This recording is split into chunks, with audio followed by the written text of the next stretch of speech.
Let us pray. Almighty God, our Heavenly Father, you have blessed us with brave men and women willing to defend our freedom. May your protection and grace surround them each day. Let your healing hand be upon those who suffer wounds and injuries. May those who have made the ultimate sacrifice rest forever in your holy presence and peace. Please remain standing for a moment of silence for our fallen heroes.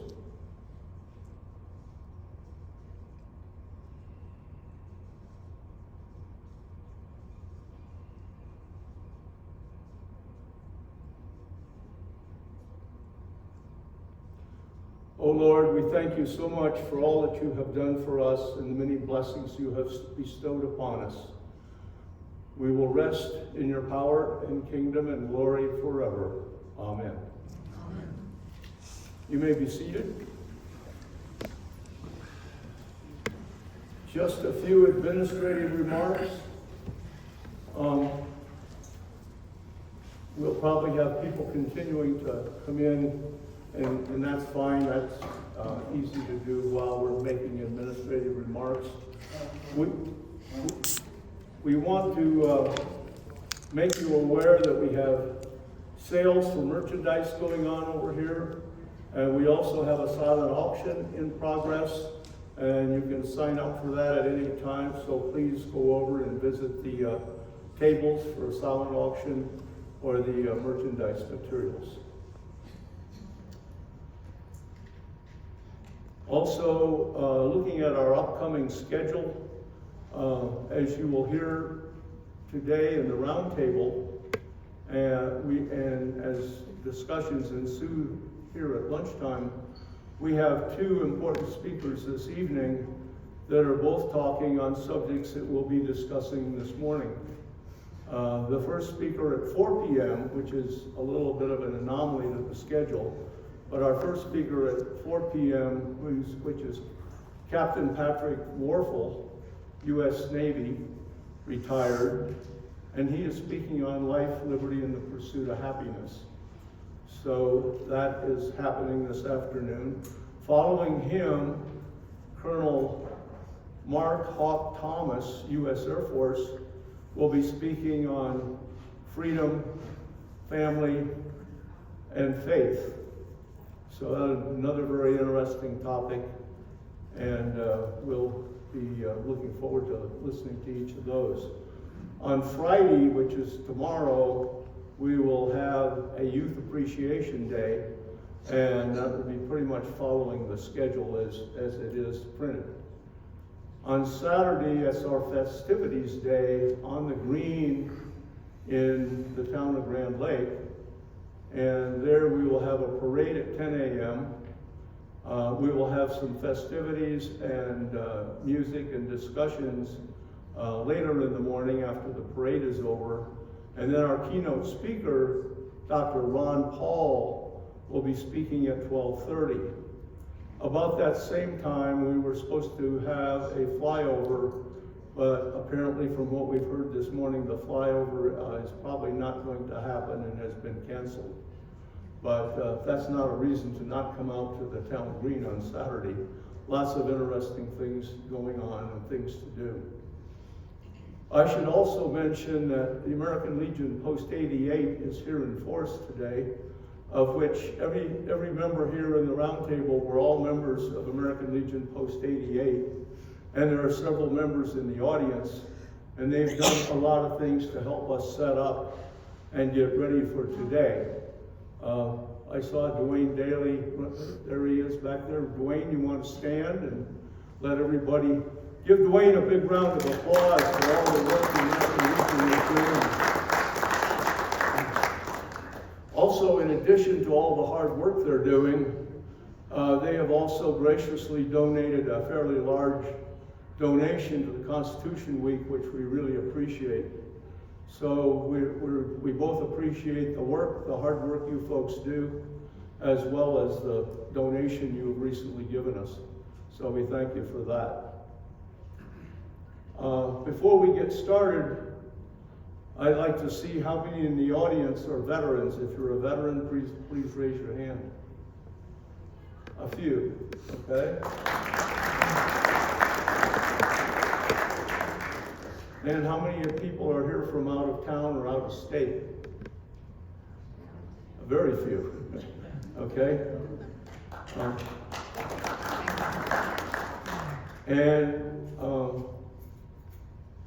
I guess as long as we're talking about American Legion Post 88, would Post 88 members please raise your hands so we can see who you are. Of course, we're all up here, but a few, okay.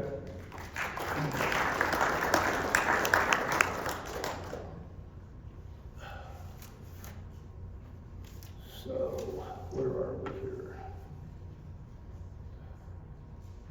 One other comment that I'd like to make it clear what we're doing today. This is the day of the celebration of the Constitution and the Warrior Day, and it is focused on the military. And with that, I would like to make the distinction between lawyers and warriors. We sound a lot alike, but we're very different.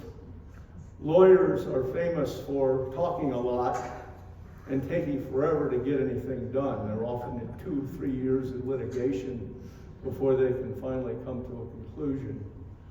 Warriors don't talk much, but they work hard, take orders, take kills, kill the enemy, finish the battle, win the battle, and walk away. And we'll get everything done in a few hours. So that's the difference between a lawyer and a warrior, and we're focusing on the warriors today. So keep that in mind. I'd also like to mention that it's a privilege to start really trying to focus on equal opportunity here with Constitution Week as well. And one of the things that I kind of even surprised myself about, I was going to start out with a board of all male members, and we have wound up with a board of 2 men and 2 women. And I said, gee whiz, we have equal opportunity here, as we should have. And I see we have a fair number of women in the audience, and we'll look forward to your open discussion with us as well. So I feel like I can check off my equal opportunity thing, and we welcome all the women who have been here or are here. And I was also going to mention, you know, the women have always supported the military one way or another, even if they weren't on the front lines back in World War II.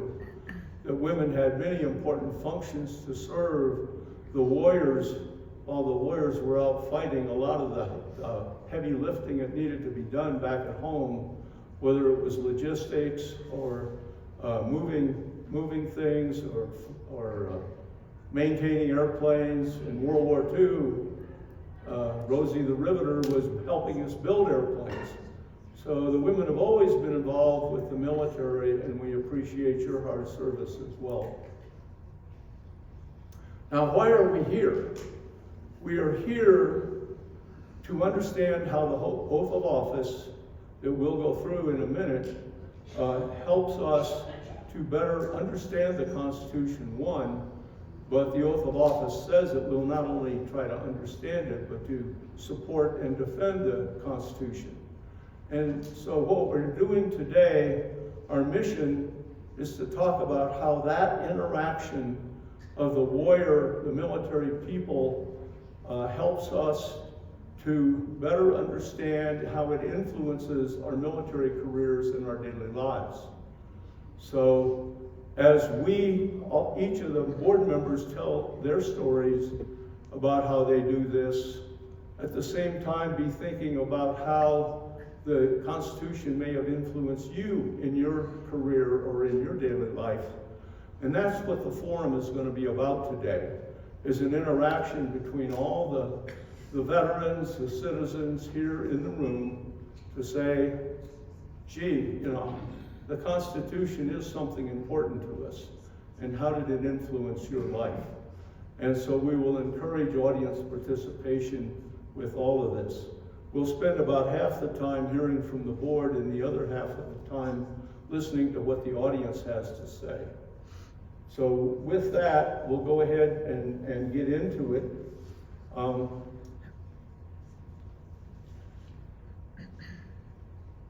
And to do that, and hopefully I can change my own slides here, but we'll see. Aha. Real quickly, I haven't introduced myself. I'm Laddie Coburn. I'm a retired U.S. Navy captain, and this is my bio. I won't go through it, but suffice it to say that I was in naval aviation for 24 years after graduating from the Naval Academy in 1965. And I always wanted to fly. I love to fly. I have over 4,000 flight hours in jets and 400 or 500 hours in props and helos. You might ask why I have such a diverse aviation background. It's because I'm not a pilot.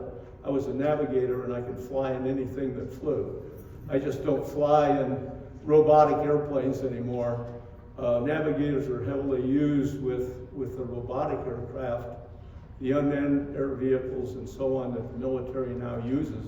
A lot of them are actually flown from remote sites on the ground, and they're often, a lot of times, and in fairness to the pilots will say, this is stupid. I don't want to fly somebody else's plane from the ground. I want to fly it.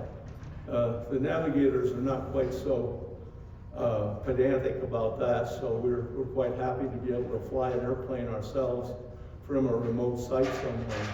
But you know how times are changing in the military. So enough about that.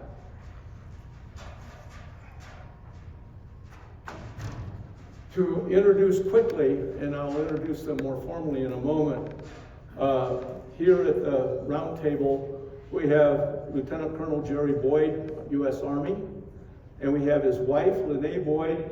She was also U.S. Army. I think she achieved the rank of major.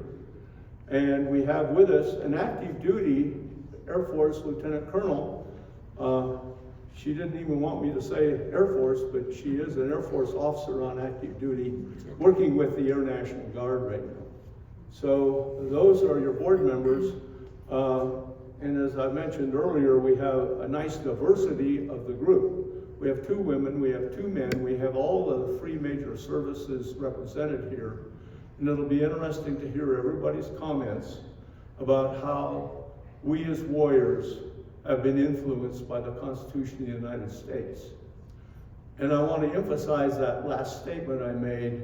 We can quickly get far afield when you start thinking about how it influenced you, and you can start talking about a lot of different kind of things, but always try to bring your focus back to the Constitution, what it means to you and how it's affected your career.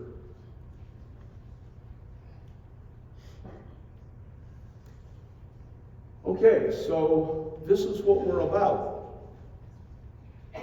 Most of us have joined the military to serve, and we've done so voluntarily, and we train to fight and survive, win the battle, and we take the oath of office freely without reservation. And with that, I would like to recite the oath of office that so many of us have had to, not had to, but volunteered to take the oath to do the duties that we had to do to support our country. So, reciting the oath, I, Laddie Coburn, do solemnly swear or affirm that I will support and defend the Constitution of the United States against all enemies, foreign and domestic, that I will bear true faith and allegiance to the same, and I take this obligation freely, without any mental reservation or purpose of evasion, and that I will well and faithfully discharge the duties of the office of which I'm about to enter, so help me God. I took that oath of office probably as much as 10 times, because in the Navy, every time we got promoted, we recited the oath of office. A lot of times when you changed commands, the new command would swear in their new people with the oath of office. So the oath of office is very important to most of us, and after you've done it a few times, you think about it, you say, boy, I better go read the Constitution and see what it says. And you start learning about the Constitution even while you're on active duty. Whoops. Okay, the motivation here. What's another thing I forgot to mention? Being an old geezer, I'm going to be probably incorrect in my use of pronouns a lot. And I should be not saying him and her or he and she, but I should be, really being politically correct. And I'm going to fail in that because I've been around too long. And so when I say, an officer and a gentleman, of course that includes gentlewomen. And you'll see in other places where there'll be a he somewhere, and I apologize for that, but we're trying to really be fair. And the women are an important part of our military, so excuse my lack of use of the proper pronouns. Don't sweat it, Laddie, you're in Grand Lake. So we've already gone over some of this. Take the oath of office freely and without reservation. There's probably the general motivation that motivates most enlisted and officers in the military is that they want to serve their country.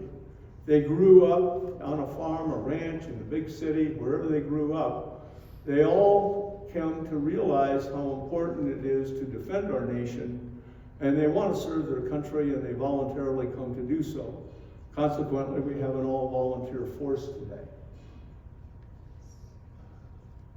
The other part of joining, of course, is military adventure. A lot of people say, well, boy, I joined the Navy to see the world. And that's part of the adventure. And there is a lot of adventure in the military. And we all enjoyed that and had fun doing that. I've traveled all over the world with the military. I've flown all over the world. So there's a lot of adventure involved. The final bullet here, I'm going to talk about some more later when I get to my personal presentation. But it says, willing to accept the risks of combat. Most people, both enlisted and officers, when they join, they realize that they may very well be serving in combat at some point. And interesting, the story I have to tell was trying to salvage a pacifist who did not want to go to war with us in combat in Vietnam, but I'll get into that later. So again, what is our mission? Well, how does the oath of office influence the warrior? And how does it affect his career and his life? So that's what we're about. This statement is in government writing, so it's in quotation marks, but we all in the military fulfill the oath through service to military leadership, which then in turn answers to civilian leadership.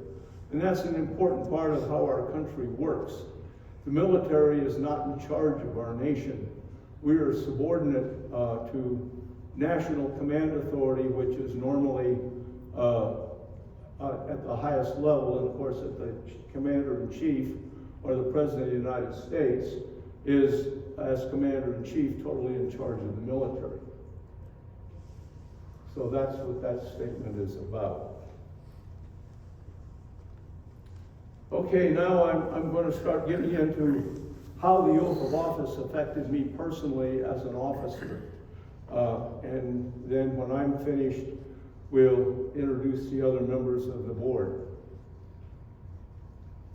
When I was a brand new ensign, I went through flight training at Pensacola, and everything I did both at Pensacola and at Annapolis at the Naval Academy all and always told us that we were being trained as warriors and you must be prepared to fight. And so that kind of gets instilled in you by the military, and you understand that sometimes your end purpose in your military life is to fight the enemy and to win the battle. So that should be important to every one of us, both an officer and enlisted. We take that oath of office, we take it seriously. But this one fella that I went to sea with, he joined our squadron, and just as we were getting ready to deploy to Vietnam, and he had just gotten his wings. He was an ROTC officer, he was married, he had a family, he had children, and he suddenly realized, oh my gosh, I'm going to combat. I might die. What am I going to do? And, you know, he had, I guess, long deliberations with his wife and family, and he comes up to our commanding officer, we're within 30 days of flying in combat, and he comes up to our commanding officer of the squadron and says, I can't fly in combat. I won't fly in combat. And the commanding officer was, of course, overwhelmed by this. We were short of people. He was another navigator in the squadron, but he was going to make us even shorter of people, and it would affect our ability to get our work done and fly our missions. So the commanding officer tried talking to him, and he was adamant. Said, nope, I'm not going to fly in combat. So then the commanding officer turned to me as at this point, the young junior officer. I'd been now promoted to a lieutenant junior grade. He turned to me and said, Laddie, you're a Naval Academy graduate. You figure this out. You tell this guy that he's got to buck up, toughen up, and get ready to go into combat. And I said, sir, I'll try, but I no guarantee I can change his mind after what he's been through. And sure enough, I had a couple of interviews with him, sat down and did counseling, everything I could do, but he wasn't going to change his mind. So now the Navy had a situation where we had an officer who we critically needed, getting ready to fly in combat, who was not going to join us. Well, what the military often does, and what the Navy did, was two things. We immediately pulled his wings, he would never fly again, and we removed him from the ship in the squadron, and he went off somewhere else. And specifically, I can tell you, he went to a small boy, he went to a destroyer, and he was assigned as a junior officer on that destroyer, and he got to ride a ship at sea and get seasick and all the crazy things you do on a ship, and but that's what happened. I felt in some ways I failed in my job because I couldn't change his mind, but I also recognized he was a family man, and he had made a bad decision when he joined the military. Should have found a different line of work, or certainly he didn't have to go through flight training, which we spent a lot of money on, and then didn't want to fly in combat. I mean, he could have been a supply officer, and he probably never would have served, he would serve in a combat environment, but not get shot at. So anyway, there's an example of how taking the oath of office and trying to serve our country and help, we do what we can, but you're always going to have situations that come up that are unexpected and you're not sure what you're going to do. And you have to work your way through it as a military person. So, I have other stories I could tell. I have lots of war stories, but I look at the clock and realize I'm already out of time. So I will suffice with that. And at this time, I'm going to introduce Lieutenant Colonel Wendy Allison and let her tell us how the oath of office has affected her. Wendy? Can you guys hear me? Yes. All right. Well, good afternoon, everybody, and thank you for being here today. As Laddie said, I'm Lieutenant Colonel Wendy Allison. I'm currently serving in the Air National Guard branch of the U.S. Air Force, and so I will pause and explain that because it confuses people. So there is the United States Air Force. There are 4 branches underneath it. One is the regular Air Force that you would call active duty. One is the Air Force Reserve, and then there's the Air National Guard. I've served in all 3 of those branches throughout my 22-year career. As I get into that, one thing I do need to say, because I am still currently serving, the views that you hear today are mine alone. They don't reflect the Air Force, the Air National Guard, the Department of Defense, or anything, and I'm also apolitical. So if your passions run deep, I am very happy for you, but my opinions are mine alone as far as that goes, and I can't participate in that kind of conversation. A little background on me. Grand Lake is my hometown. This is my elementary school. And I am actually very excited that once again, my mom and dad are here watching me do something in the gym of my elementary school. So say hello to them in the back. Are you guys hearing that okay, or is there too much feedback? What's I'm trying to figure out. Okay, I think when he gets his turned off, it'll be a little bit better. All right, good. Okay, excellent. So it's fun to be back in Grand Lake and to be here with you all. I commissioned in the Air Force in 2002 through the Reserve Officer Training Corps up at the University of Wyoming as a security forces officer. I spent 4 total years on active duty, 3 of them up at F.E. Warren Air Force Base, where I did nuclear missile security, and then my final year I was at Osan Air Base doing air base ground defense. After that, I transitioned over to the Air Force Reserve, where I served all around the world, between Kuwait to Portugal, Las Vegas, Missouri, and back in my home in Colorado again. In 2016, I transitioned over to the Air National Guard, and then again served all over between Wyoming, Germany, Alabama, and then now back in Colorado again. You can sense the theme of where my heart is. When it comes to the oath of office, I want to highlight 3 areas: what it means to me as a person, what it meant to me as a commander, and then what it means as a guardsman, because that is a little bit different. In ROTC, we had to memorize the oath of office, and I took my first oath down the street in Granby, Colorado, in my grandparents' front yard. And there is just something so special about sharing that experience with your family and with your friends. Of everything I learned and forgot in college, the oath definitely stayed with me. And I'm sure my fellow panelists, without too much effort, could probably recite our oaths again. While I was working in the missile field up in F.E. Warren, I was an incident commander for what at the time was the largest anti-nuclear protest in the base's history. So I was a second lieutenant, so the lowest ranking of the officer corps, and I had about 250 airmen under my control, and we were responding to about 250 protesters that were spread out throughout the missile complex at a dozen different missile alert facilities and launch control facilities. This happened frequently with smaller groups, but it was the biggest one that happened at the time. And the thing that struck with me, and the thing that kind of came back to the oath, is that there was so much irony in the protesters being there. Because I was there in the missile field day in and day out, defending their First Amendment right to protest. And if you stop and consider in other countries and in other places that don't cherish our Bill of Rights in the same way, that life would be very different for them. And I was very honored, honestly, to do it. Because rain or shine, protesters or no, we upheld our oath. And make no mistake, there was a red line, and if they crossed it, we took care of business, and seldom did that happen. But in this case, you know, we spent our time out there and making sure that they had that opportunity to come out and protest. We protected the freedoms of our nation, not the freedoms of the individuals.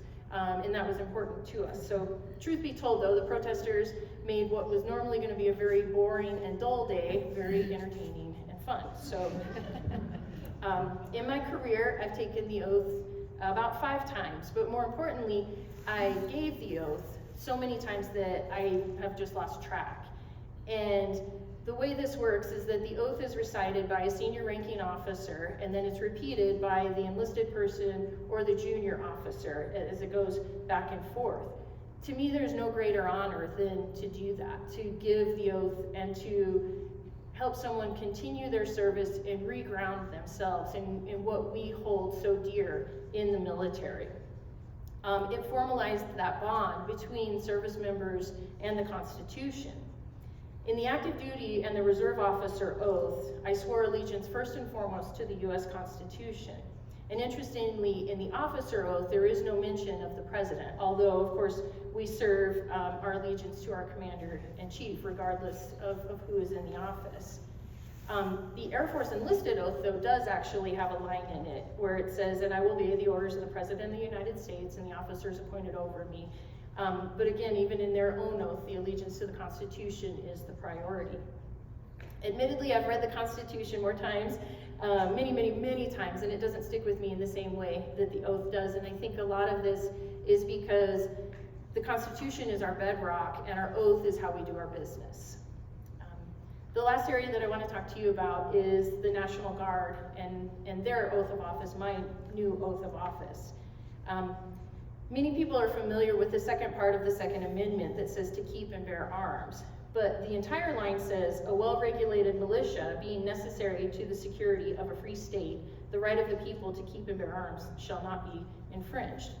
Some states have separate militias, like the New Jersey Naval Militia. But in each state and U.S. territory, the National Guard fulfills that role. And that has been codified in the Constitution. The National Guard claims the honor of being the oldest U.S. military service. We claim credit to the first muster in Boston, Massachusetts, 1636. So sorry, Army folks and Navy folks. Like all of the other services, we evolved continuously over this several hundred years, especially the last 100.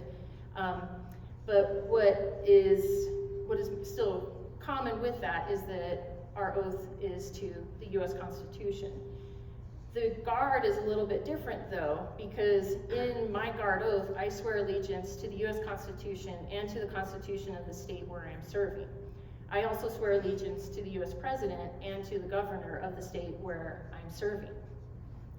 So this may seem complicated, but these interrelationships are very well codified in practice and in law. So much so that you just don't really even notice the difference when you see uniforms running around helping things that are going on around the nation. This means day in and day out, the National Guard supports our nation in homeland defense, defense support of civil authorities, and expeditionary deployments in support of and at the direction of both our president and our governor, depending on the mission. Our nation was founded on the idea that an active duty military would not have great power over the people. And so the National Guard approaches this a little bit differently. And, excuse me, we are slightly different with our rules, so that's why you see the National Guard so commonly called up for things like hurricanes, fires, floods, any sort of issue within the homeland. What I love about being a guardsman and our oath is that we embody what you would hope for in all citizens. We stand ready to defend our country at home and abroad, but we also are ready to quickly help our own citizens, whatever is going on, whether it's disaster, to limit human suffering, and to take care of our fellow Americans. So today, again, we talked about what the oath means to me, what it meant to me as a commander, and what it meant to me as a guardsman. I've taken and given a variety of oaths over the last 22 years, and again, the ground root of that is still based in our U.S. Constitution. So thank you all for your time.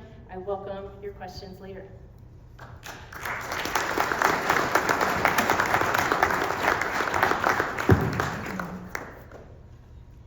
So at this, myself turned off. So at this time, I would like to introduce Lieutenant Colonel Jerry Boyd, U.S. Army, retired, and he had served a distinguished career with the Army, starting out in artillery and going forward and on with that into missiles, and then finally into, I guess, even strategic missiles. So he's got quite a distinguished career in the Army, and with that, Jerry, you're up. All right, thank you. Let me do it myself.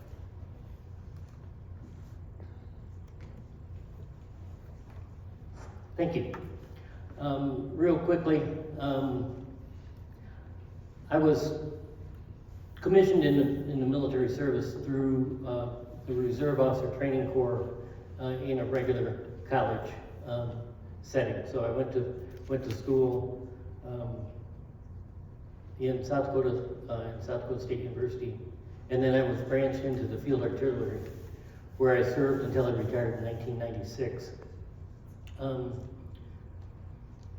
So if you came today expecting to hear war heroes talk, you'll probably want to get your money back, because I was considered a Cold War soldier after Vietnam, but before the first Gulf War. So there was a couple of dust-ups before that, Lebanon, Grenada, Panama, but Uncle Sam never saw fit to call me to take part in those activities. But remember, all service members, when they join the military, write a check payable to the United States of America up to the amount and including their life. And it's up to the politicians to decide when they're going to cash the check. So even during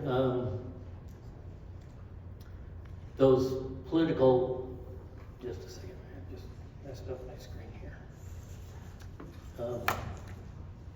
So even during peacetime, there's hundreds of thousands of service members, men and women, serving in thousands of locations all over the world, in hundreds of countries,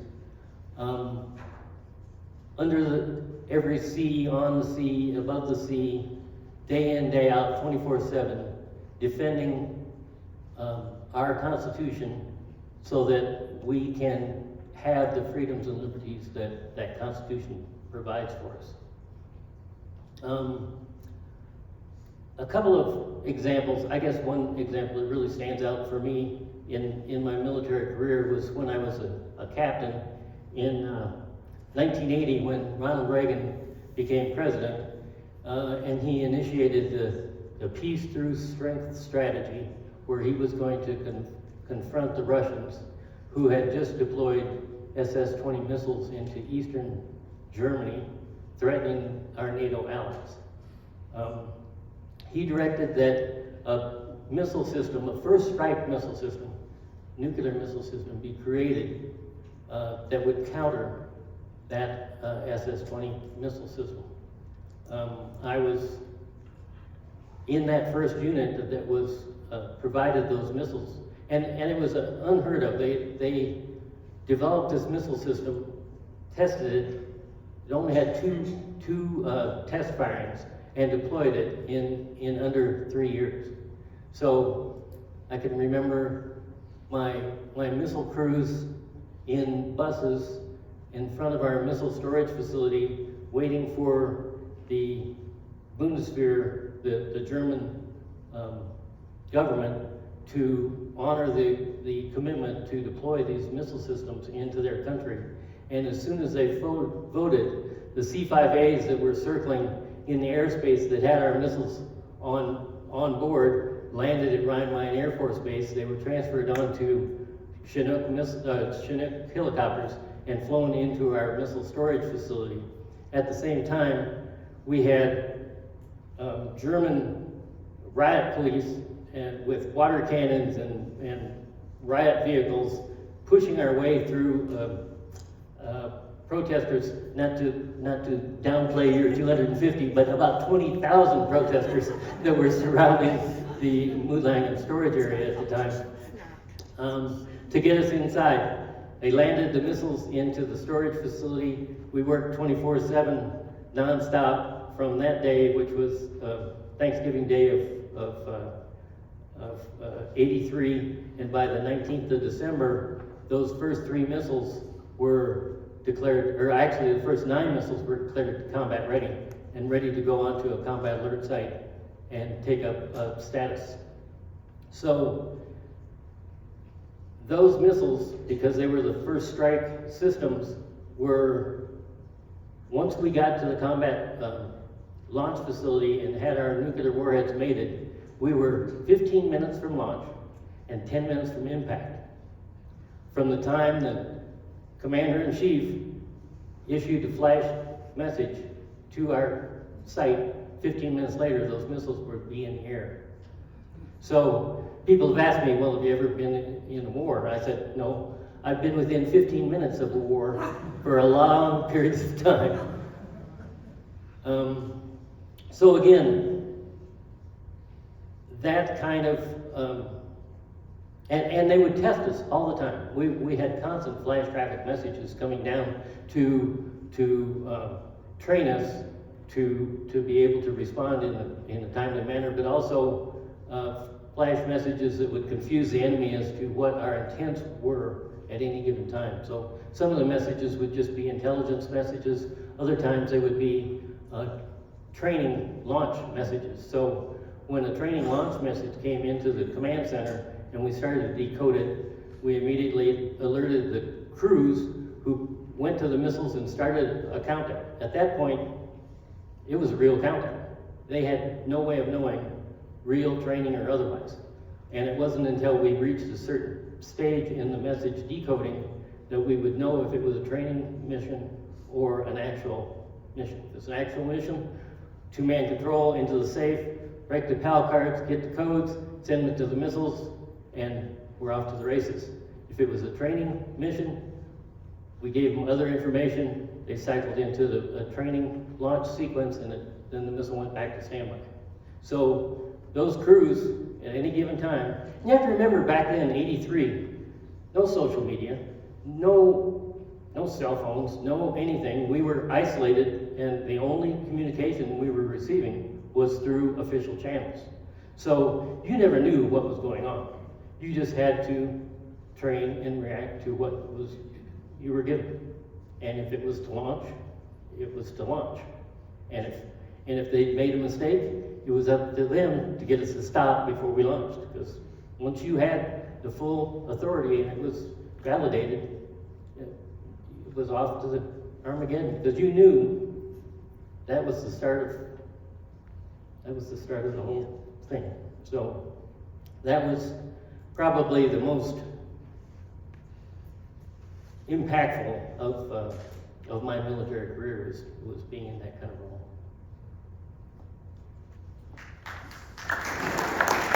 Thank you, Gerald.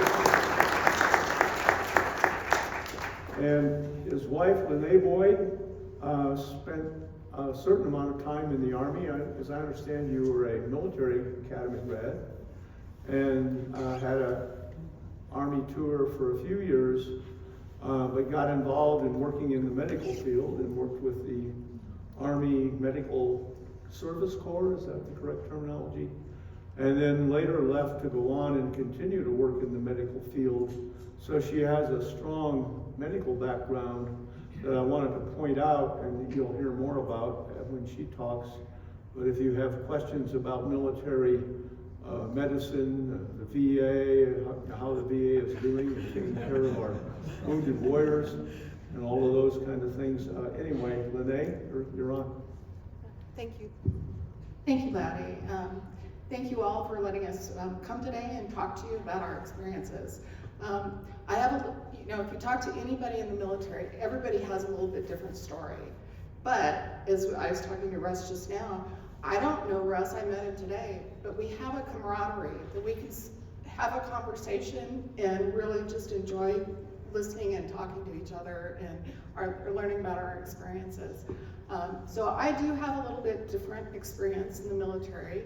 As Laddie said, I am a military academy grad, West Point of 1982.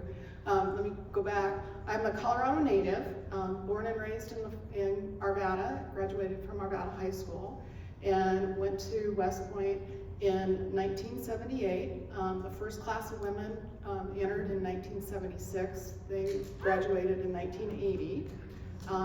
We were part of, talk about pushing that glass ceiling up. And it's interesting because, diverting from what I was talking about, it was interesting during that time because we talk about our desire to serve. And I can remember my best friend in high school, I was talking to her mom and she's like, well, you know what those girls that go to academies do. I'm like, no, pray tell, what do we do? She goes, oh, well, you go to get husbands. I'm like, I can find a really better way to do that than going to the military academy. Trust me on that. But we do have that desire to serve. And so my first oath was as a cadet.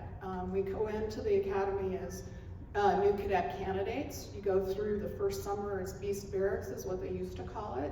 And then you are transitioned into the Corps of Cadets at the end of that summer, and you take your oath. So took the oath as a cadet then. As I said, I graduated in 1982. We were the last, they'll say, the last all-male class of the academies was like 1979. So there was a lot of transition that was going on with incorporating women into the military and into academies and into different things across the U.S. So it was a good social culture change for the United States. And I'm a part of it, and I won't say I enjoyed my time at the academy, I appreciate my time at the academy, and I got a wonderful education and wonderful preparation to serve my country.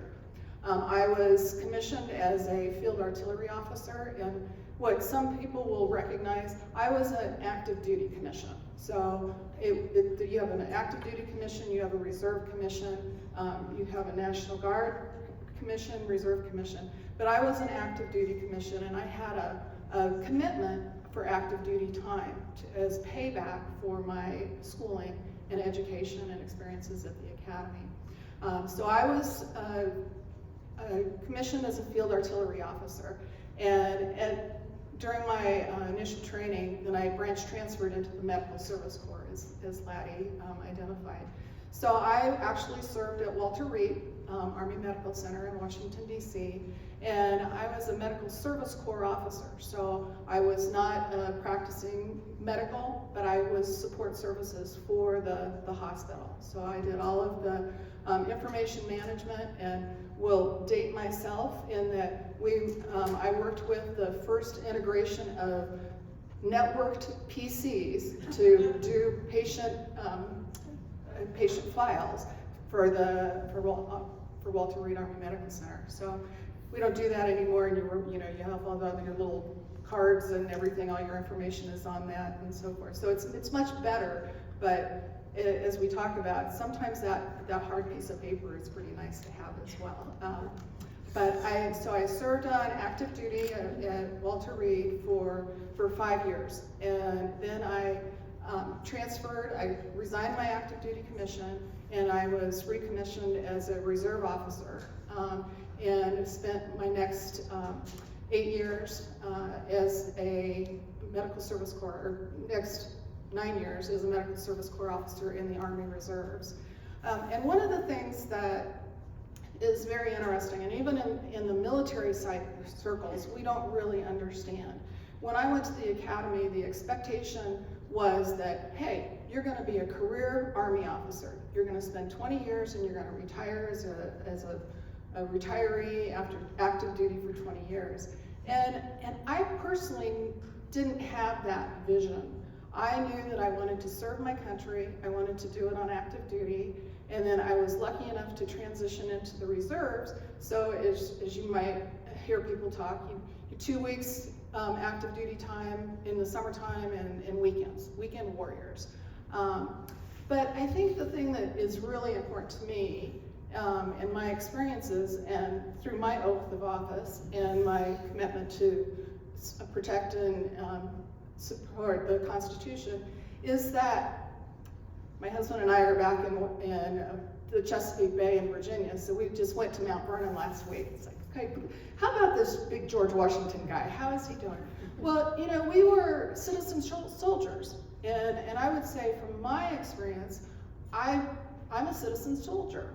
I had my active duty time, I had my reserve time, and then went back into the civilian sector. I worked at the National Renewable Energy Laboratory in Golden as part of DOE, but I started my career as a lieutenant there at Walter Reed, serving active duty, and after I did 17 years in the civilian sector at NREL, my position there was to work with DOD, the Department of Defense, and work with installations to incorporate renewable energy technologies. So now I'm at a point where they're like, I lovingly call them my lab rats, because they go into the lab, they're renewable energy laboratory, and they're doing all these things. I'm like, you do that research to make a better part of society and the US. So you need to get out of our labs, and we need to go out into the community and really work and support what their taxpayer money is paying us to do. So I was lucky enough to be that liaison. I'm like, I can talk military. I can get into the right people. I can talk the language. I can talk lab language. I can talk Department of Defense language. So throughout my career at NREL, I was able to take up that opportunity and really become that citizen soldier, if you will, to incorporate those two different organizations to support things that are going on in our society. My last assignment that I did was I was assigned to the Department of Army as the Department of Energy representative. So I actually worked with going out to different CONUS installations to do energy security. So we would go out to installations and we would work with the public energy companies, and we would look at opportunities to incorporate solar power, to incorporate wind power. So if the grid were to go down, we would have some fallback direct energy. And I understand renewable energy is spotty, and when the sun goes down, you don't get solar anymore. But it's a combination of those energy productions, so that we had some energy security for our installations that were in CONUS and Hawaii and Alaska. So I take that opportunity to say, you know, as a citizen soldier, my oath to support and defend the Constitution, but I was able to do that in the military, both active and reserve, but I was also able to do that in my civilian sector, because when I worked with the folks in the laboratory system, they had different opinions of people who still served in the military.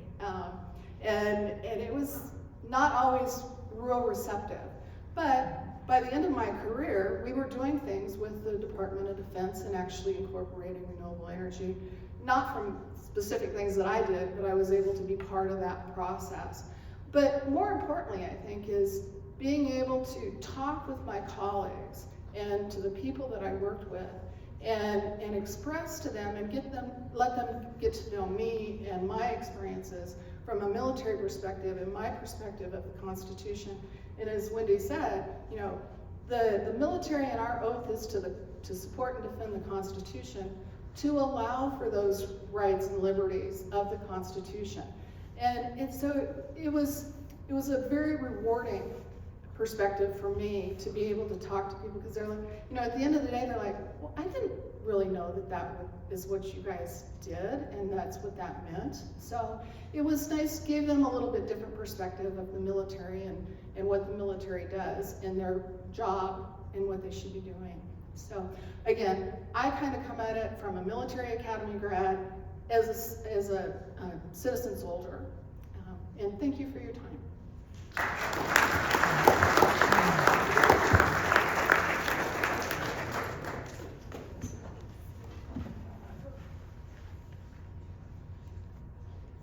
So our thank you to the panel for their wide diversity of experiences and influences that the Constitution has brought to them personally. At this time, we're going to switch over and start taking both comments and questions from the audience. We would ask that you please stand and speak distinctly. And if you can't speak loudly, please come up to a mic. We're going to have a roving mic that can be brought around to you, or you can come up here. We'll move this microphone out so you can use it. But please, you have panel members up here, including myself, that are partially deaf due to our military service. Mine was caused by some 10 years on the flight deck of an aircraft carrier listening to jet engine noise.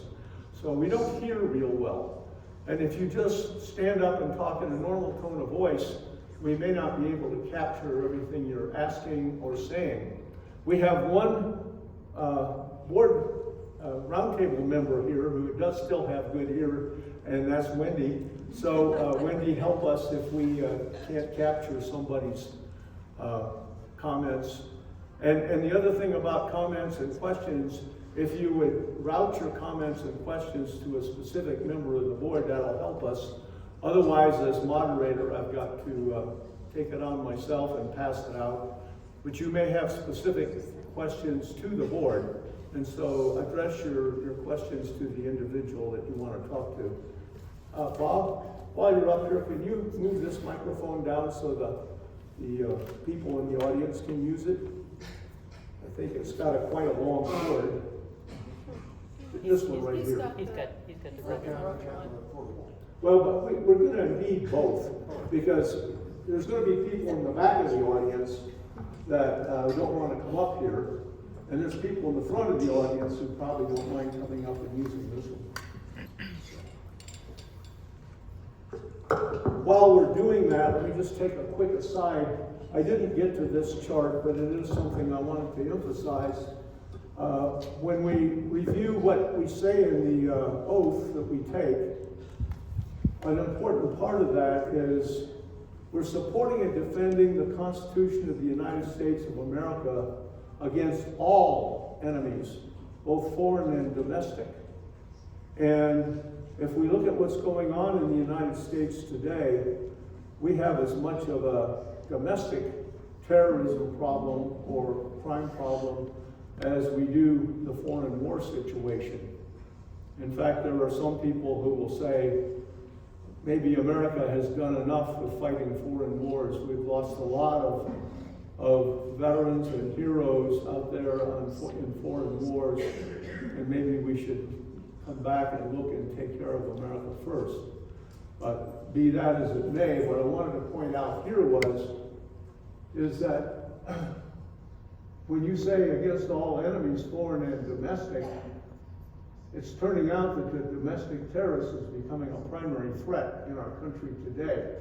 And we're just suggesting that the 21st century warrior, in addition to being military personnel, may include all of these that we have on the list here. And I sympathize with this. Living here in Grand County, we have a fairly crime-free environment, and it's very nice and peaceful here. But the county sheriff, for example, still has a lot of work to do. We feel so safe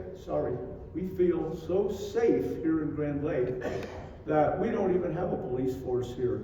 The town is fairly small.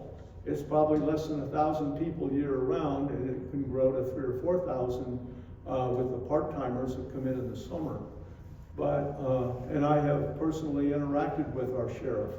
And our sheriff stays busy, but you know, a lot of the problems the sheriff has is with tourists who come to this county to climb our highest mountains and fall off a cliff, and we have to do search and rescue. So the emergency medical situation, the search and rescue situation is really more important here in Grand County than dealing with a crime situation. But of course, that's a lot different when you go to the big city. In the big city, the crime situation can be pretty serious. So I just wanted to point that out. And at this time, we'll go ahead and turn the question and answer over to the audience. Get out from under the lighting. So, questions? This is for anybody on the board, Laddie. So the oath directs you to follow lawful orders, right? What do you do if you believe that an order you're given is an unlawful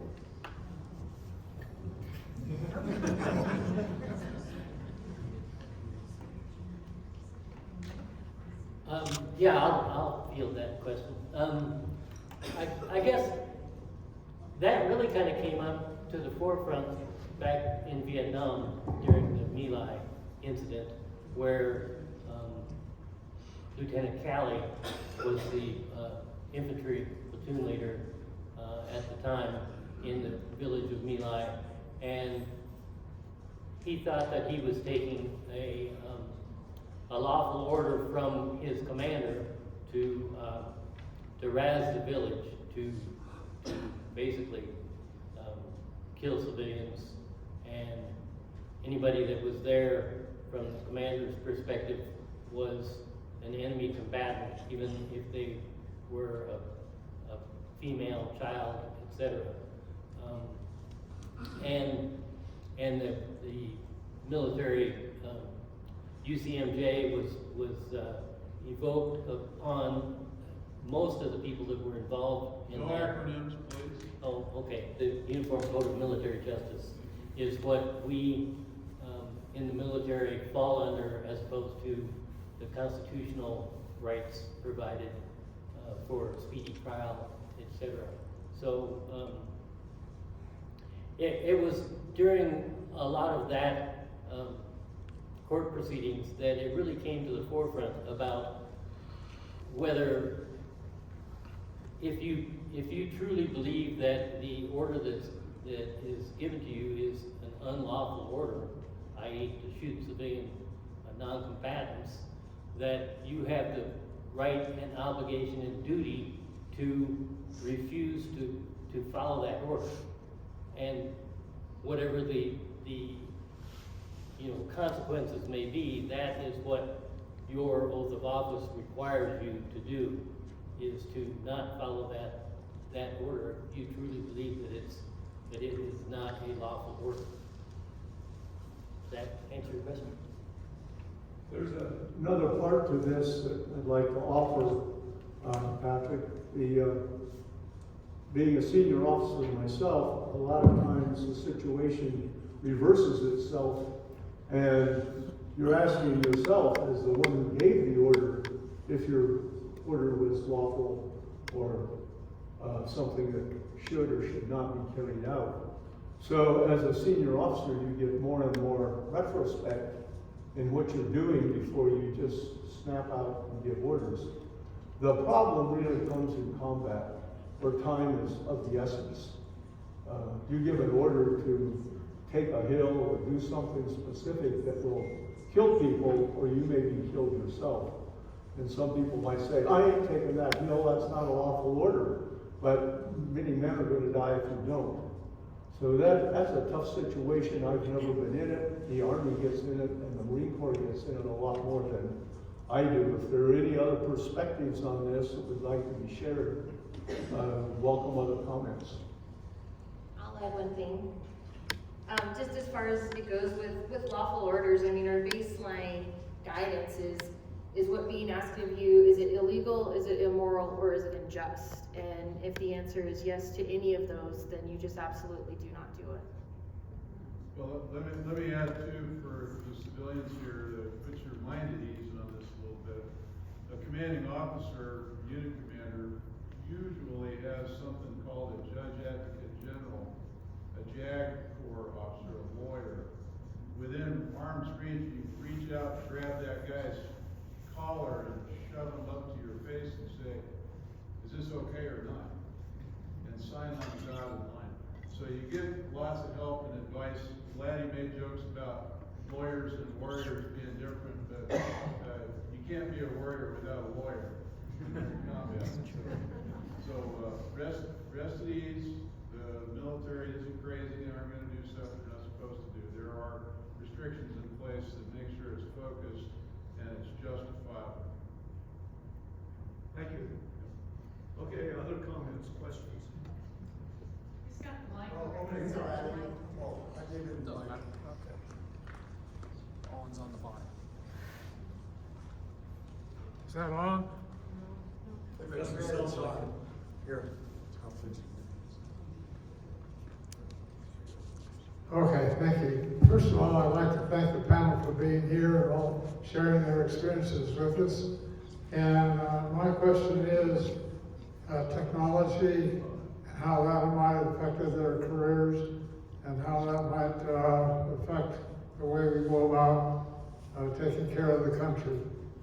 When I was in college, there was not even a Sputnik yet. But yet, I was working with the Consolidated Space Officer Center in Colorado Springs, and the Air Force was flying satellites. So there's been a real change in technology, even on the battlefield. So I kind of wonder if one of the panelists would like to talk a little bit about that. I'll talk about that. recently graduated from Air War College down in Montgomery, Alabama back in 2023. And technology is a big element that we talk about. And what I would describe it simply, the nature of war will always be about beliefs and resources. The character of war will change based on how we fight our wars. Technology is advancing so fast that what we even remember of wars from 10 years ago, wars of the future, will be most likely very, very different. What you'll see also in that is that the military would have to change how they recruit, who they recruit, because how we approach protecting our nation is changing rapidly. A lot of people right now worry about standoff weapons threats from foreign nations, and that's very true, but we're simultaneously just as vulnerable to attacks through cyber, and that being a more likely route. So technology is really going to drive what war looks like into the future and what the military looks like. Let me add to that a little bit too. I mentioned briefly about robots and robotic war in my introductory remarks. And you know, there is a large school of thought that we're moving more and more to robotic warfare. And that brings in a lot of new technology, and it brings in a lot of new issues. One of the issues that's very important is, are we ever going to allow a robot to kill somebody? Well, I hate to say it, but we're already doing that. And so then the question is, it gets around to intel and how good our knowledge is of who's getting shot at, who's the target. And obviously we don't want to kill somebody who's not really a bad guy and a target, but is the robot smart enough to do that? So there's a lot of technology that's going into this. And I'm not here to say we've got it right, but you know, we're doing it and we're working on it and we're getting better. But the technology, here's an example where the technology just kind of burgeons, and we're trying to implement it as best we can, do it legally, and also do it properly and morally, so we're not killing targets that are not rich or should not be targets. I'd like to add a little bit to that from a medical perspective, if you will. So as you know, my background is medical service corps, but the medical field technology to supporting and saving those soldiers in the battlefield has progressed and continues to progress. And technology is a significant part of that. If you know, the Desert Shield, Desert Storm, the ability for extracting injured soldiers from the field and getting them back to treatment was just so advanced and so quick. And in Vietnam, they had the golden hours. So if they could get them off the battlefield into that MASH hospital, into that quit the acronyms, combat support hospital, get them into that hospital environment, that surgical environment where they could get them stable enough that they could get them back. In Desert Shield, Desert Storm, it was getting them into Germany, getting them out of Germany back to the States so that they could get the treatment. The advances that you see in orthopedics in the civilian sector is really a result of medical treatment in the combat world. So the technology is incredibly important for the support and saving and treatment of the soldier in that new combat environment. As Wendy said, it's changing, and our medical system is changing to help address that.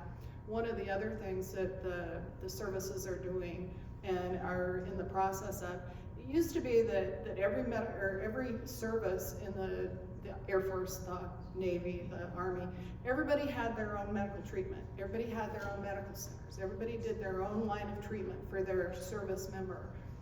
That is now being transitioned into the DoD Health Services. So they are combining everybody and they're really streamlining that knowledge and treatment and care. So technology is also in the battlefield, but it's also in the combat support services and in the medical as well. Other questions? Yes. Sorry. I'm okay with it. I've just always been curious about, I don't understand in the oath of office, you're swearing to protect against all enemies, foreign and domestic. Oh. Here, I'll try it again. All right, thank you. Yeah, the question I'm asking is, your oath is to defend against foreign and domestic, but my understanding is that the military can't operate within CONUS. So I've never quite understood how the military would be involved in protecting against domestic terrorism. I can actually answer that. So the oath as we know it right now originated after the Civil War. And so that verbiage of all enemies, foreign and domestic, actually spoke specifically to a nation divided. So that's where that origin was from. So would the military ever be involved in a domestic situation now? So that it's yes, but, right? So The answer is complicated. yeah, the answer is complicated, and there's certainly lawyers and laws involved. But so the U.S. military, day in and day out, is involved in domestic operations in support roles. There are specific laws that prevent us from doing things like active law enforcement, but we can support other activities. If you look at some of the larger scale protests that happened during 2020, you had active reserve and guard members supporting the response to that, but not being the lead in that. And that is still the intention to never change, because again, our ground truth in our Constitution is that we don't want a military so strong that it can enact anything on its citizens. Wendy, maybe you can help me with this, but I want to go back a little bit in time, back to when I was on active duty many years ago. In the Constitution, it talks a lot about the states having militia. And it's a very important subject, it's a very important point. And over the years, our presidents have done certain things, our governors have done certain things to, I don't know what the words are, not convert the militia, but their militia in a state becomes the National Guard, but it may be the state National Guard. And because of your background with the National Guard, can you talk to this a little bit about how it's evolved over time, where it's one thing to use the National Guard as a militia, but it's even a more significant issue if you start bringing in the military troops themselves, the armed forces. Yet there are some cases that I'm aware of where that has happened, but it may be not correct or wrong. Can you address this a little bit more, Wendy? I will attempt to, because a lot of this is how the laws are written on how the different components can be used, and as well as the authorities, I guess would be the baseline. So if you take an example of rioting, so there's rioting in some place for some reason, there's going to be somewhat of a phased response with how the military will react to that. And so much of how this operates today is actually based out of post 9/11 lessons learned on how we operate as a country, how we protect and defend our homeland, and how we respond to domestic incidents. So if there is an incident in a city, the person responsible for responding to that incident is that city's mayor. And then they use their resources to the best of their ability, and then they start asking upwards for additional resources.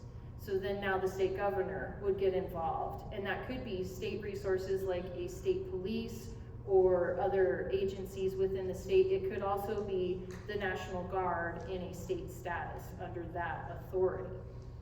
If the incident continues to scale up and they need additional resources, then that governor will talk with the president and Joint Chiefs of Staff, all of this. There's a lot of discussions that happen for this, and then they determine what are the best resources to answer the circumstances at hand. And so the system is designed right now where you can have, again, active duty members ultimately coming in to help respond. And again, this is very intentionally to not have active duty military putting US civilians in handcuffs. It's very deliberate that it will be under the civilian control at the lowest level possible, whether that is the city or the state or the county managers that are responding to that incident. Did that answer your question? Let me add Did that something. answer your question?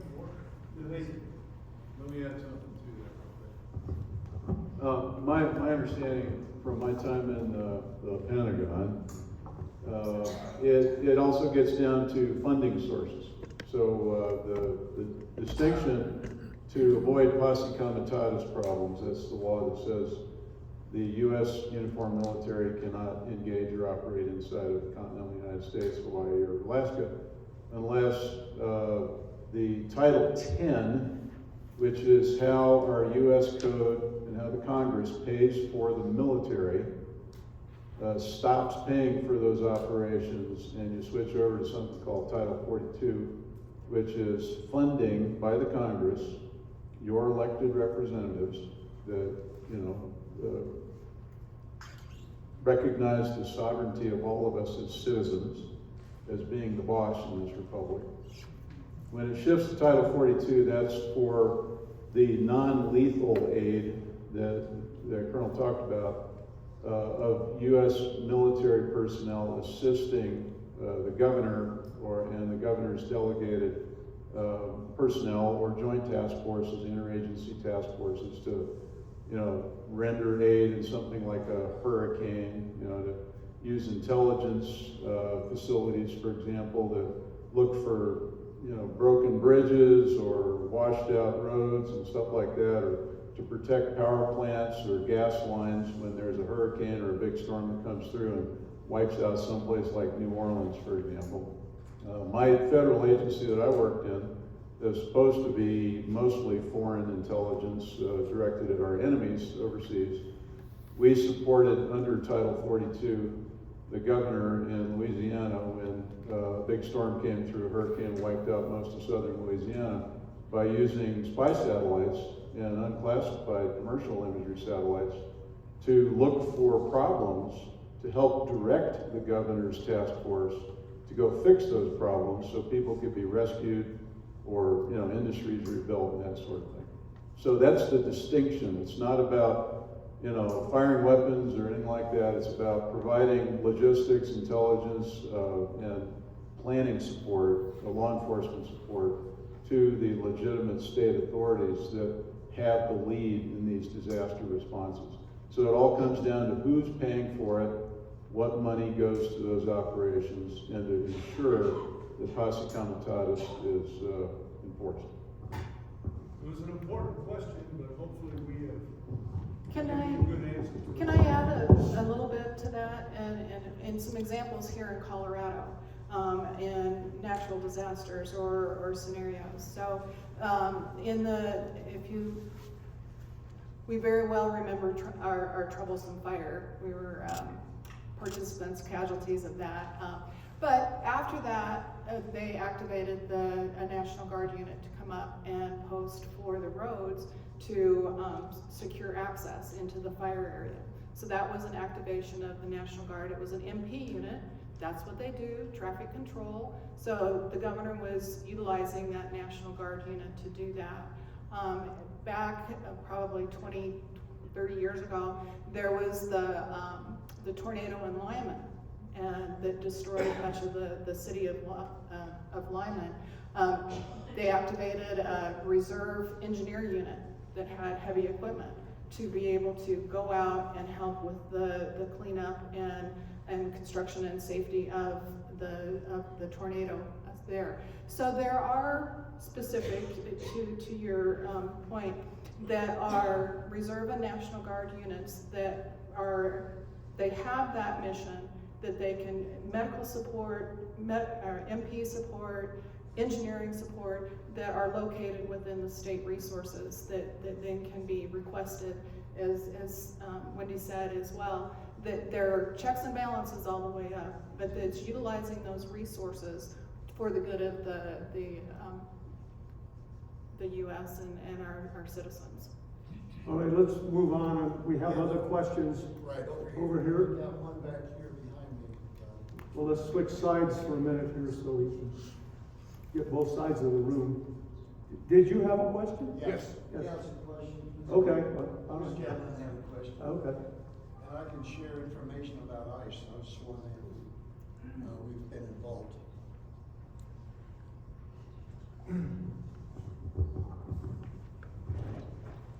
Thank you very much for being here, and thanks for taking my question.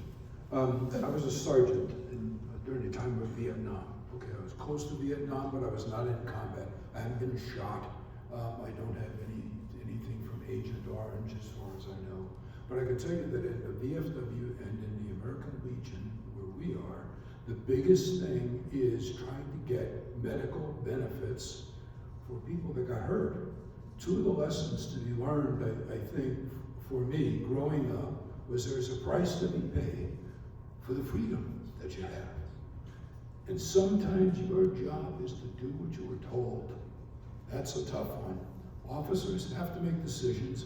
Non-coms have to get something done. Their version of the oath is a little different. It wasn't invented at the time, but for non-coms, it's get her done.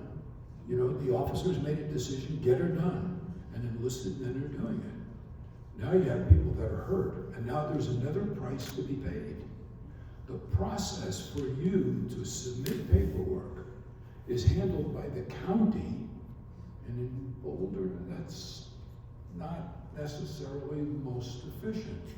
Now you have to be determined, are you entitled to payment? My God, these people know where I was, they know exactly what my job was, they know everything I was exposed to, but I have to prove to them that I might be, have been affected. Why is it we can't get the other end of this process to work?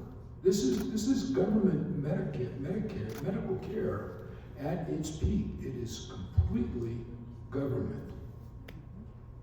It took a year for them to find out they lost my file with all the letters. Let me just say, you're not the first person I've heard this issue bring up. In fact, it's fairly common. I have classmates who have Agent Orange and they're having a hard time proving it. And I don't have answers for you, but I know it's a problem and it's a big problem. And do any of the panel have VA experience or medical experience where they can talk to this? My husband and I are chuckling, yes. We've been there, done that, and what I would say is that if it doesn't work there are other resources that to pursue. The VA system is challenging at best. You know, when I mentioned about electronic and putting in the personal computers at Walter Reed for patient records, the best thing that ever happened was being able to have my medical records handed to me to carry from medical office to medical office, because I could copy them. And so when I did my application for the VA, they said, well, we lost your medical records. And I'm like, okay, I'm medical service. I took care of those medical records. I know they're there someplace. I was able to have my hard copy. And you know, they lost them. Well, my husband said they lost 3 or 4 times. And it's like, we put them in your system. And I would say perseverance. And if it doesn't work, to work with one person to go through that process, go find the next person to help do that. Perseverance is part of it. But you know, I would say that I don't think it's an entitlement. I think it's a responsibility for our government to take care of our soldiers that have put their lives on the line in whatever capacity. So I would very much be interested in talking with you after this. And we've worked with and have friends from all over the US, and every state's a little different, every situation's a little different. But there are organizations and people that will help and will help persevere with that to get the treatment, get the responsibility and the awards, if you will, as deserved and earned. Thank you. Yeah, just one more quick comment on that. They are attempting to improve the system through the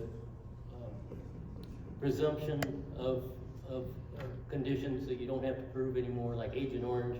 If you were boots on the ground, if you were Blue Water Navy in Vietnam, you're presumed to have been exposed to Agent Orange, and therefore you don't have to prove that connectivity between your condition and Agent Orange.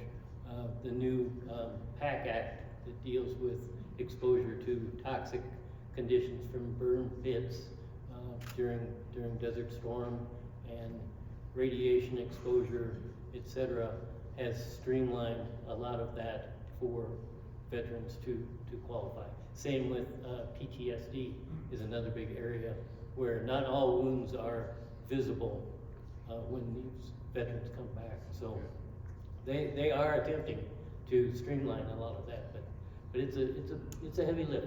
There's a lot of veterans out there that have conditions that need to be addressed.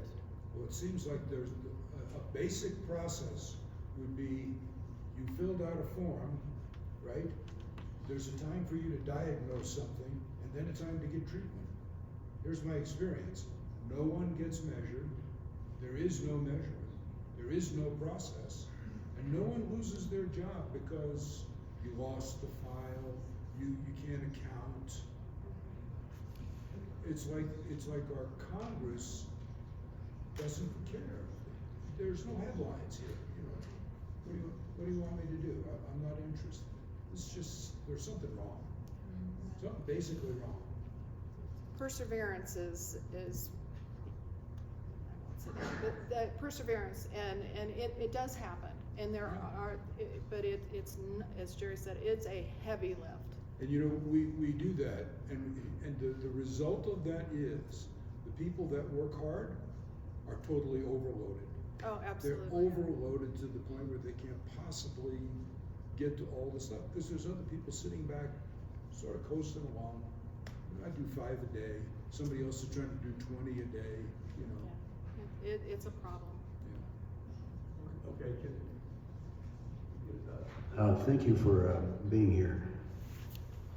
In the last couple of days, we've learned a lot about the Constitution. I mean, some in-depth things that were just way beyond what you learn in school. And I have friends in the Afghanistan action, and they had to wait to fight until it went back to Pentagon and some civilian would make a decision, pull the trigger. And is there anything in the Constitution, and this may be way beyond your pay grade, that says civilians are dictating to the military when to fire?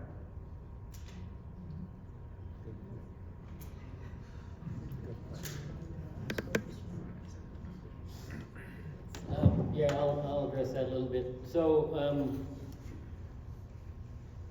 yeah, again, we are under the military is under the control of the our civilian side of our government, and you know, this has ebbed and flowed over time.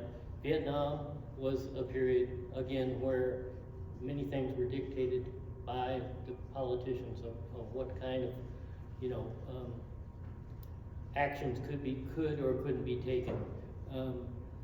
Out of Vietnam, when you get to the first Desert Storm, when you had General Powell, who was a lieutenant colonel in Vietnam, and Norm Schwarzkopf, general of the forces in Desert Storm, both having learned the lessons of Vietnam, and George H.W. Bush, who was a World War II veteran himself, when they got ready to do that war, they said, we are gonna do this the right way. We are gonna build up overwhelming force. We are going to have a clear mission. We are gonna execute this mission, and we are going to get out. And they executed and completed the mission, and that's the way wars should be prosecuted. Unfortunately, the pendulum swings the other direction sometimes.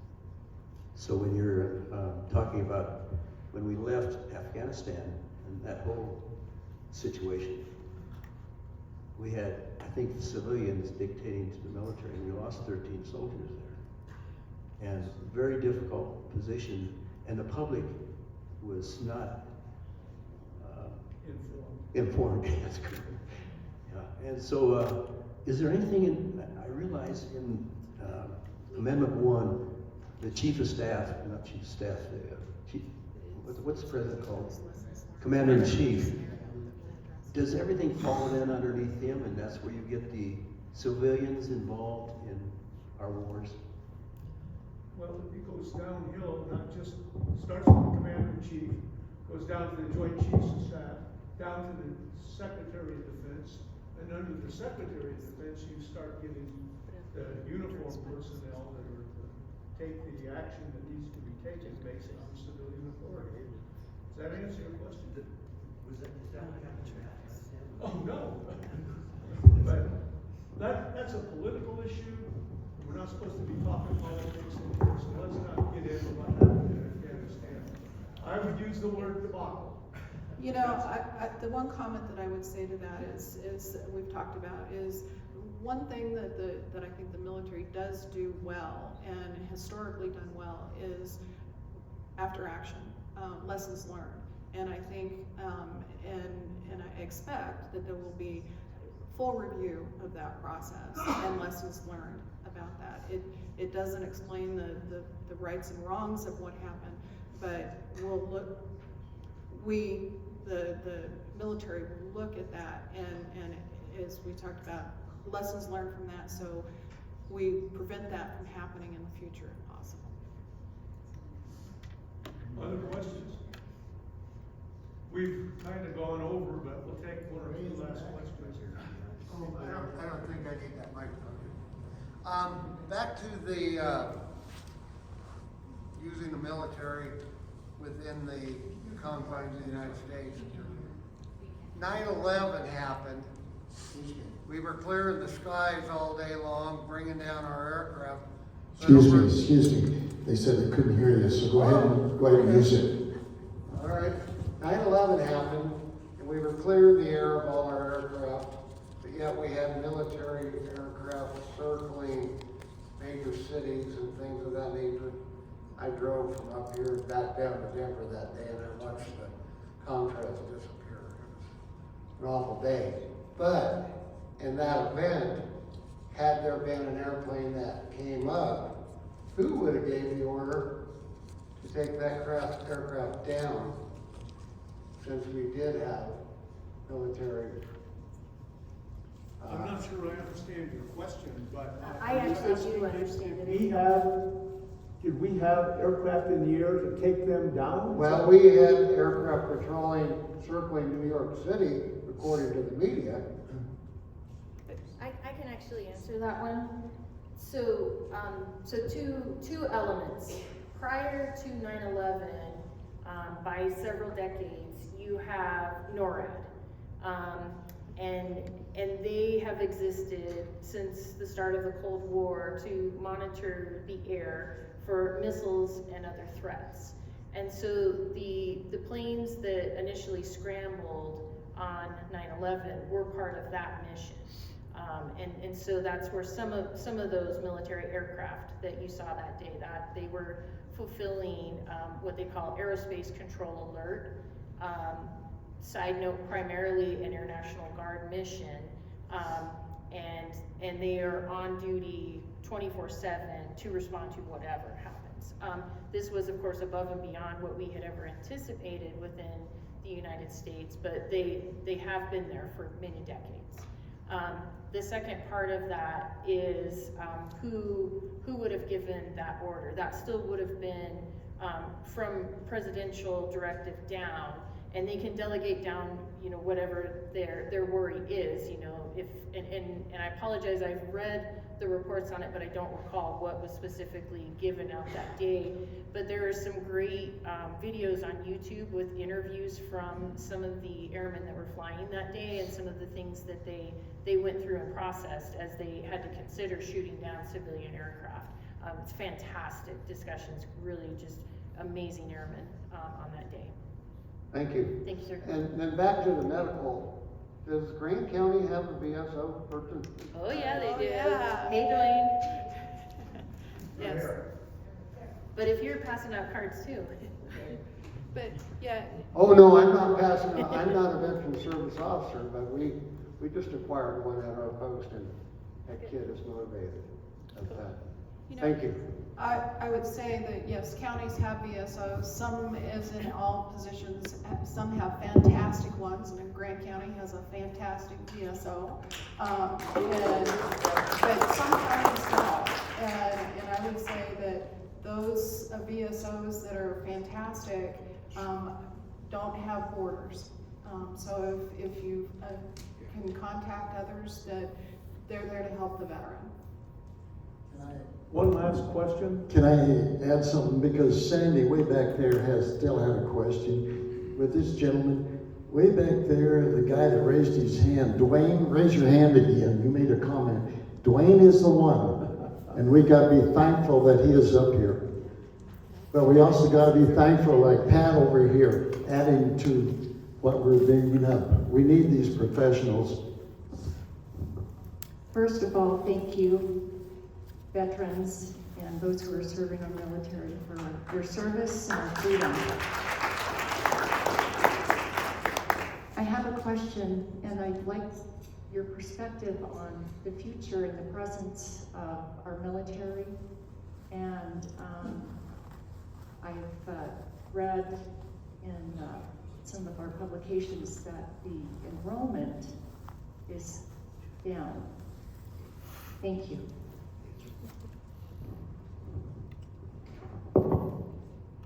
Okay, I can somewhat address that just based on some things that I have also read, but one of the worries of the military today is that you have 1% of people that are actually eligible to serve, and there is a concern that what they call the propensity to serve, so the desire to serve, is down considerably. It's an interesting time as a culture, because what you're seeing in the military is actually affecting all of the United States and even most of the world, with how people are looking at how they approach professions, how they approach jobs, what they prioritize as far as family time and distance away, all of these things. And so the military specifically is taking a hard look at how they can be more inspiring to get more people to serve. Because right now, a strong majority of people that are enlisting or joining up today do so because they have family members that are serving. And so there's becoming a wider and wider gap of people that know someone in the military versus people that have no affiliation. And so I've thought about this a lot. There's a great book out there called Military Cultural Change, and this gal is a military spouse and also I think a psychologist or a psychiatrist of some kind, does mental health work. And in her book, she actually looks at all of our generations throughout time, throughout all of our different wars for the past 120 years, and how different people, why they served, why they stayed. And then it looks deep at the last 20 years, because this is the only time in history where you've had continuous overseas deployments, 2 different conflicts going on simultaneously, and what that, I guess estimating what that impact is going to be, because we still don't fully see what that will be. What I see out of that, though, is somewhat to a previous discussion about how war is changing anyway, and so how we recruit and who we recruit will also have to change. And some of that is the bureaucracy that Russ is really familiar with, but that is just prevalent with how people are brought into the military, what are disqualifying conditions, these different things. And so I would say there is a lot of work to be done to make it easier for people to join. And I would also say, I think that there are still plenty of people out there that would want to serve, but how we serve is different. And in truth, having been active duty, having been a reservist, and having been a guardsman, I've never been more happy than I was as a reservist and a guardsman, because I had so much more say in what my life looked like. And so I think there's a lot of opportunity to really lean into the Guard and Reserve and how people can serve as citizen soldiers, as Lynnae said.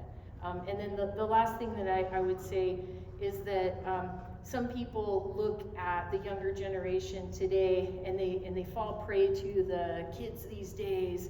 They don't know, they don't know what it's like to serve. They don't know what it's like to fight, all of these different things. But the one thing I would leave you with is there has never been a moment in recorded history where the older generations didn't look at the younger generations and say exactly that. So if that can give you hope, I would say, you never know what people are capable of until they are presented with it. So Thank you for that, Wendy. It's good that we hear from an active duty officer to get a current perspective of what's going on. Thank you. I think we should wrap. We're approaching 2 hours. If there's any other questions you want to ask of the roundtable panel, you're welcome to come up. But I think either people are tired or hungry or both. So we'll break. I've got a comment back here. We got some people, and it's wonderful. Laddie, right behind me, very humble person in that. Our hats off to people like him, bringing all this to everybody in here. But there's a Gladys Howard. Raise your hand. Stand up. Stand up, Gladys. I don't know where Dwayne went. For your area here, when you come into town, some of you are new. I don't know if they said anything about it. It's really honoring all of those that have served our country. Gladys has been very instrumental in this. I don't know where Dwayne went. There might be a few more in here. But my hat's off to all of you, because Grand Lake, I think we're going to be proud of what we have there. When you come in and see something like that dedicated to those that have served our country, and they continue to bring this to all our attention. Thanks, Gladys, all of you, Laddie, everything you guys do. My hat's off to you. And a reminder before we leave, we have Captain Patrick Walthall will be speaking at 4 o'clock today. It's only 2 hours from now. And remind everybody that we have now bricks for sale in honor of all of our veterans. Well,